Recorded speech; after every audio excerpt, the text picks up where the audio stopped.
अस्सलामुअलैकुम नाज़रीन, मैं सबीहा तबस्सुम और आप देख रहे हैं INS उर्दू खबरनामा। सबसे पहले पेश हैं सुर्खियां। लोकसभा इंतखाबात का शेड्यूल जारी। शहरियत तरमीमी कानून पर रोक लगाई जाए, barrister Asaduddin Owaisi supreme court से रुजू। रियासत तेलंगाना में 13 मई को होगी पोलिंग और कविता को इन्फोर्समेंट डायरेक्टोरेट की तहवील में दे दिया गया। और अब खबरों की तफसील। लोकसभा इंतखाबात का शेड्यूल जारी कर दिया गया है। Chief election commissioner Rajiv Kumar press conference से खिताब करते हुए इंतखाबात के इंतजामात के सिलसिले में तफसीलात से वाकिफ करवाया। उन्होंने बताया कि मुल्क भर में 7 मरहलों में इंतखाबात करवाए जाएंगे। 4 जून को वोटरों की गिनती होगी। लोकसभा इंतखाबात 7 मरहलों में होंगे। इंतखाबात के पहले मरहले की पोलिंग 19 अप्रैल को होगी। इंतखाबी पोलिंग का दूसरा मरहला 26 अप्रैल, इंतखाबी पोलिंग का तीसरा मरहला 7 मई, इंतखाबी पोलिंग का चौथा मरहला 13 मई, इंतखाबी पोलिंग का 5वां मरहला 20 मई, इंतखाबी पोलिंग का 6वां मरहला 20 मई को होगा। 25 मई और 7वें मरहले की पोलिंग 21 जून को होगी। लोकसभा इंतखाबात के साथ ही 4 जून को नताइज का ऐलान किया जाएगा। मौजूदा लोकसभा की मियाद 16 जून को ख़त्म हो रही है। ऐसे में उससे पहले नई लोकसभा की तश्कील होनी है, जबकि आंध्र प्रदेश, सिक्किम, अरुणाचल प्रदेश और उड़ीसा की असम्बलियों की मुद्दत जून में अलग अलग तारीखों में ख़त्म हो रही है। पिछली मरतबा लोकसभा इंतखाबात की तारीखों का ऐलान 10 मार्च को हुआ था और 11 अप्रैल से 7 मरहलों में वोटिंग हुई थी। 23 मई को वोटों की गिनती के साथ ही इंतखाबी नताइज वाज़े हो गए थे। रियासती वज़ीर आला रेवंत रेड्डी की जानिब से हैदराबाद के LB स्टेडियम में दावत इफ्तार का एहतमाम किया गया। दावत इफ्तार में डिप्टी चीफ मिनिस्टर भट्टी विक्रमार्का, उलमा व मुशाइखीन, दिगर रियासती उज़रा, सदर नशीन वक्फ बोर्ड सैयद अज़मतुल्लाह हुसैनी, सदर उर्दू अकेडमी ताहिर बिन हमदान, सदर नशीन अखिलियती मालियती कारपोरेशन उबैदुल्लाह कोतवाल, सदर नशीन हज कमेटी मौलाना सैयद गुलाम अफजल बियाबानी, मजलिसी अरकान मुखन्निना अहमद बलाला, मीर जुल्फ़िकार अली, मिर्ज़ा रहमत बेग, मिर्ज़ा रियासुल हसन आफंदी, सहाफ़ी आमिर अली खान, कांग्रेस कायदीन SK अफजलुद्दीन, मकसूद अहमद, समीर वलीउल्लाह, वाजिद हुसैन, के गयासुद्दीन मोहम्मद इम्तियाज़ और दीगर ने शिरकत की। इस मौके पर खिताब करते हुए वज़ीर आला रेवंत रेड्डी ने कहा कि रियासत के मुसलमानों को कांग्रेस पार्टी की जानिब से दिए गए 4% तहफ़्फ़ुज़ात को वज़ीर आज़म नरेंद्र मोदी या वज़ीर दाखिला अमित शाह ख़त्म नहीं कर सकते। तेलंगाना में कांग्रेस की हुकूमत है। कांग्रेस ने ही मुसलमानों को तहफ़्फ़ुज़ात फ़राहम किए हैं और उन तहफ़्फ़ुज़ात को बचाने की ज़िम्मेदारी भी कांग्रेस पार्टी पर ही आयद होती है। सुप्रीम कोर्ट में बड़े बड़े वकीलों की मदद से मुस्लिम तहफ़्फ़ुज़ात को यकीनी बनाया जाएगा। वज़ीर आला ने कहा कि कांग्रेस हुकूमत मुसलमानों की तरक्की व बहबूद की पाबंद अहद है। दिगर तबक़ात की तरह मुसलमानों को भी हर शोबे में मुनासिब नुमाइंदगी देने का फ़ैसला किया गया। कांग्रेस सेकुलर पार्टी है जो तमाम मज़ाहिब को साथ लेकर चलेगी और तमाम मज़ाहिब को तरक्की के मसावी मौक़े फ़राहम करेगी। उन्होंने कहा कि हिंदू और मुस्लिम मेरी 2 आँखें हैं। हुकूमत की तरक्की और बहबूद के काम सिर्फ एक आँख से मुमकिन नहीं। उन्होंने कहा कि हैदराबाद शहर को तरक्की देने की जिम्मेदारी भी उनकी हुकूमत पर आयद होती है। वज़ीर आला रेवंत रेड्डी ने कहा कि हैदराबाद का पुराना शहर नहीं बल्कि असल हैदराबाद वही है। उन्होंने ओल्ड सिटी को ओरिजिनल सिटी करार दिया। क़ब्ल सदर मजलिस व रुकन पार्लियामेंट हैदराबाद बैरिस्टर असदुद्दीन ओवैसी ने कहा कि तेलंगाना में फिस्ताई और नफरत पैदा करने वाले ताकतों का मुकाबला करने के लिए कांग्रेस हुकूमत का ताउन किया जाएगा। उन्होंने उम्मीद जाहिर की है कि तेलंगाना अमन और गंगा जमनी तहजीब और मजबूत होगी और उम्मीद करते हैं कि चीफ मिनिस्टर रेवंत रेड्डी तेलंगाना को मजीद मजबूत और खूबसूरत बनाएंगे। हमारी पार्टी की तरफ से तमाम ताउन दिया जाएगा। इसके लिए हम कांग्रेस के साथ मिलकर काम करेंगे। दावत इफ्तार से रियासती हुकूमत के मुशीर मोहम्मद अली शब्बीर व दिगर ने भी खिताब किया। बैरिस्टर असदुद्दीन ओवैसी, सदर कुल हिंद मजलिस इत्तेहादुल मुस्लिमीन व रुकन पार्लियामेंट हैदराबाद ने शहरियत तरमीमी कानून पर रोक लगाने की ख्वाहिश करते हुए सुप्रीम कोर्ट में दरख्वास्त दाखिल की है। वाज़ेह रहे कि मरकज़ी हुकूमत ने सन 2019 में मंजूर शुदा शहरियत तरमीमी कानून नाफिज कर दिया है, जिसकी मुख्तलिफ गोशों से मुखालिफत की जा रही है। सदर मजलिस ने सुप्रीम कोर्ट के सामने NRC का मसला भी उठाया। उन्होंने अदालत में दरख्वास्त दायर करते हुए अपील की है कि CAA के निफाज पर फौरी पाबंदी लगाई जाए। मजलिस के सरबराह ने अदालत को बताया कि CAA के बाद मुल्क में NRC लाने का मंसूबा है। NRC के जरिए हिंदुस्तानी मुसलमानों को निशाना बनाने की साजिश रची जा रही है। BRS पार्टी MLC के कविता को आज ED की जानिब से गिरफ्तार करने के खिलाफ जगतियाल में BRS पार्टी कारकुनों ने शदीद एहतजाज किया और मोदी डाउन डाउन के नारे लगाए। PM मोदी की तस्वीर को नजर आतिश किया गया। ZP चेयरपर्सन दावा वसंता सुरेश ने कहा कि कविता MLC की गिरफ्तारी जमहूरियत के मुखालिफ है। मोदी इलेक्शन के करीब मरकजी हुकूमत सियासी फ़ायदा हासिल करने के लिए ED का इस्तेमाल कर रही है। BRS पार्टी डरने वाली नहीं है। उन्होंने कहा कि हम गिरफ्तारी पर सख्त मजम्मत करते हैं। जल्द अज जल्द रिहाई का मुतालबा किया। वाज़ेह रहे कि इस माह की 18 तारीख को वज़ीर आज़म नरेंद्र मोदी जगतियाल में मुनक़िद अवामी जलसे में शिरकत करेंगे। लोकसभा इंतखाबात की तवारीख का ऐलान कर दिया गया है। रियासत आंध्र प्रदेश और तेलंगाना में 13 मई को आम इंतखाबात के लिए राय दही होगी। उसी तरह तेलंगाना में 13 मई को असम्बली का ज़िमनी इंतखाब भी होगा।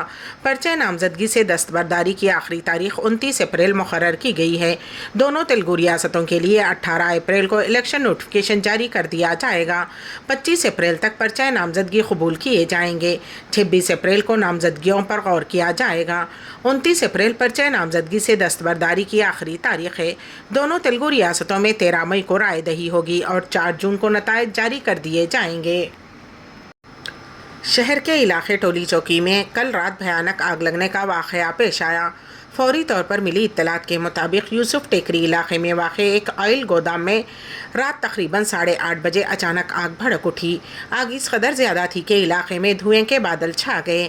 आग लगते ही कौसर मोहिउद्दीन रुकने असम्बली मजलिस मकामी वाक़े पर पहुँच गए। फायर इंजनों को तलब करते हुए आग बुझाने का काम किया गया। मालूम हुआ है कि 10 से ज़ायद फायर इंजनों की मदद से आग बुझाने का काम किया गया। इस हादसे में किसी भी तरह के जानी नुकसान की इत्तला नहीं है, लेकिन बड़े पैमाने पर माली नुकसान का अंदाज़ा लगाया जा रहा है। दिल्ली की राउज एवेन्यू अदालत ने BRS रुकने कानून साज कौंसिल कविता को इन्फोर्समेंट डायरेक्टोरेट की तहवील में देने की इजाज़त दे दी है। कविता को दिल्ली शराब स्काम मामले में कल हैदराबाद से गिरफ्तार करते हुए दिल्ली मुंतकिल किया गया था। अदालत ने इस माह की 23 तारीख तक कविता को ED की तहवील में देने के अहकाम जारी किए हैं। अदालत ने कविता को घर से खाना मंगवाने की भी इजाज़त दी है।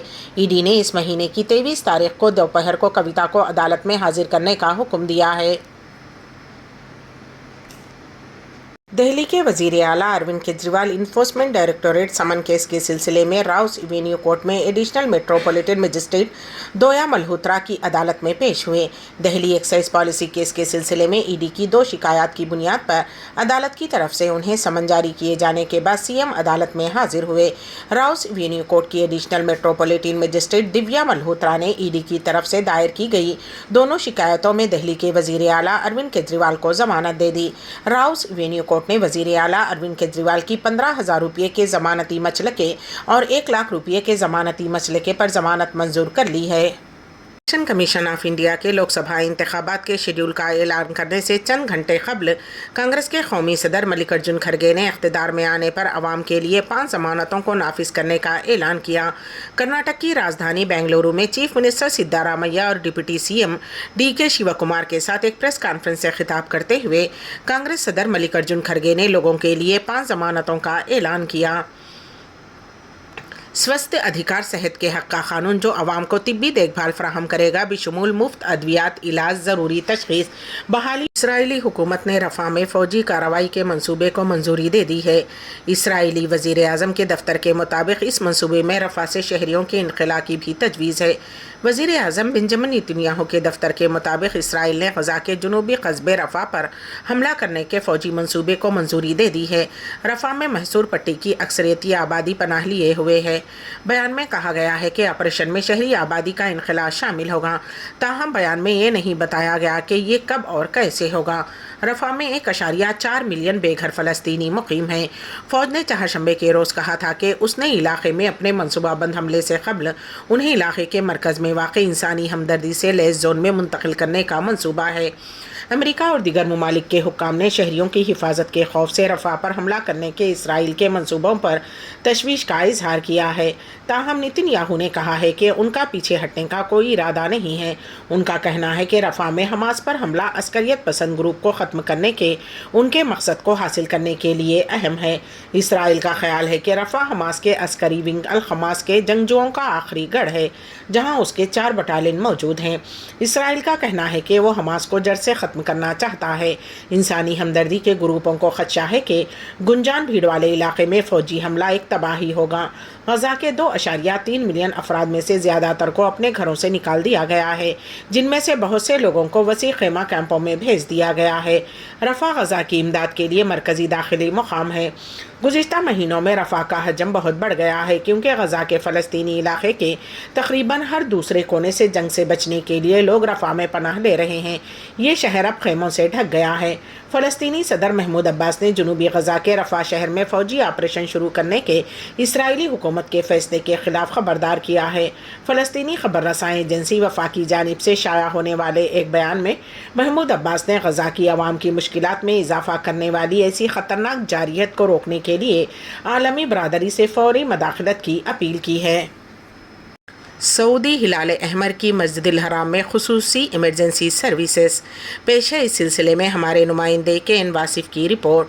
عمرہ زائرین کو پیش کی جانے والی سہولتوں میں اضافہ کرتے ہوئے سعودی ہلال احمر اتھارٹی، سعودی ریڈ کریسنٹ اتھارٹیز نے رمضان المبارک کے دوران مسجد الحرام میں خصوصی ایمرجنسی سروسز قائم کی ہے۔ سعودی ہلال احمر اتھارٹی کی مکہ برانچ کے ڈائریکٹر ڈاکٹر مصطفیٰ بلجن نے بتایا کہ 35 سے زیادہ ایمبولینس مراکز قائم کیے گئے ہیں، جن میں 6 مسجد الحرام میں جبکہ 21 داخلی اور 8 بیرونی مراکز ہیں۔ انہوں نے مزید کہا کہ جدید ترین طبی آلات سے لیس 80 سے زیادہ ایمبولینسز چلائی جائیں گی اور تقریباً 900 افراد پر مشتمل عملہ ایمرجنسی ٹیموں کے ساتھ کام کرے گا۔ مسجد الحرام کے احاطے میں مؤثر ٹرانسپورٹ کے لیے اتھارٹی 7 کرائسس مینجمنٹ وہیکلز، 150 سائیکلیں، اسکوٹرز، 10 موٹر سائیکلیں اور 14 گولف کارٹس فراہم کرے گی۔ اس کے علاوہ زائرین کی مدد کے لیے اتھارٹی کے 900 رضاکار بھی دستیاب ہوں گے۔ اس منصوبے کا فوکس ہنگامی صورتحال میں فوری طبی امداد اور مسجد الحرام کے قریب ترین طبی مراکز تک تیز رفتار ٹرانسپورٹ کی سہولت فراہم کرنا ہے۔ رمضان المبارک کے آخری 10 دنوں کے دوران ایمرجنسی ٹیمیں زیادہ نمازیوں والے مقامات پر خدمات کو تیز کریں گے۔ آخر میں سرخیاں ایک مرتبہ پھر۔ لوک سبھا انتخابات کا شیڈول جاری۔ شہریت ترمیمی قانون پر روک لگائی جائے، بیرسٹر اسد الدین اویسی سپریم کورٹ سے رجوع۔ ریاست تلنگانہ میں 13 مئی کو ہوگی پولنگ اور کویتا کو انفورسمنٹ ڈائریکٹوریٹ کی تحویل میں دے دیا گیا۔ اسی کے ساتھ ہی ANS اردو خبرنامہ یہیں پر اختتام کو پہنچتا ہے، تو دیجیے گا سبیحہ تبسم کو اجازت۔ اللہ حافظ۔